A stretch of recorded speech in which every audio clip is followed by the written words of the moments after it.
Kolkata RG Kar medical college হাসপাতালে doctor মৃত্যুর ঘটনার প্রতিবাদে রামপুরহাট মেডিকেল কলেজ ও হাসপাতালের আউটডোর পরিষেবা হঠাৎ বন্ধ। আজ সকাল থেকে বীরভূমের রামপুরহাট মেডিকেল কলেজ ও হাসপাতালের আউটডোর পরিষেবা বন্ধ করে দেওয়া হয়। কৃষ্ণপুর থেকে কি করতে এসেছিলেন? আমি এখানে ডাক্তার দেখাতে এসেছি। কি বলছে এরা বলছে দেখছি সাইনবোর্ড দেখছি তো বন্ধ। কি বলবেন হঠাৎ করে বন্ধ করবেন? হ্যাঁ হঠাৎ করে বন্ধ। আমি তো কালকে এসেছিলাম, কালকে চলেছে, কিন্তু আজকে হঠাৎ করে এসে দেখছি বন্ধ। তাহলে আমরা এখন কী করবো এই অবস্থাতে? আমরা এবার কী বলবো সেটাই তো আমরা ভেবে পাচ্ছি না। আমরা কার কাছে যাবো এই নিয়ে? আমরা তো আউটডোর বন্ধ। তার মানে আপনি বাইরে ডাক্তার দেখাতে হবে কি? না, আমি তো বাইরে দেখাতে পারবো না বলেই তো আমি এখানে আসছি। কি চাইছেন আপনি? আমি চাইছি এটা তাড়াতাড়ি খুলে দে।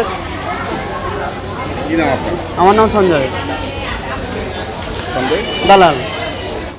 হাসপাতালের পোস্টার দিয়ে বলা হয়েছে, কলকাতার আরজিকর হাসপাতালে ডাক্তারের মৃত্যুর ঘটনার দোষীদের গ্রেপ্তার না করা পর্যন্ত এই পরিষেবা বন্ধ থাকবে। আমি মারগ্রাম থেকে কি করতে এসেছেন এখানে? বাচ্চাকে ডাক্তার দেখাতে এসেছি। কি বললো এখানে এসে?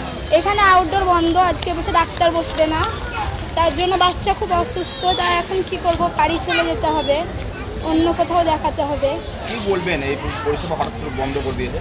কি বলবো, সবারই এই অসুবিধা হচ্ছে এটার জন্য। সবাই অনেক, আমি না তো এই কাছ থেকে এসছে, অনেকজন অনেক দূর থেকে এসছে, অসুবিধা তো সবারই হচ্ছে। মানুষ সুবিধার জন্যই তো এসেছে, যে বাচ্চাদের শরীর খারাপ আর তার জন্যই তো এসছে। কি করবো?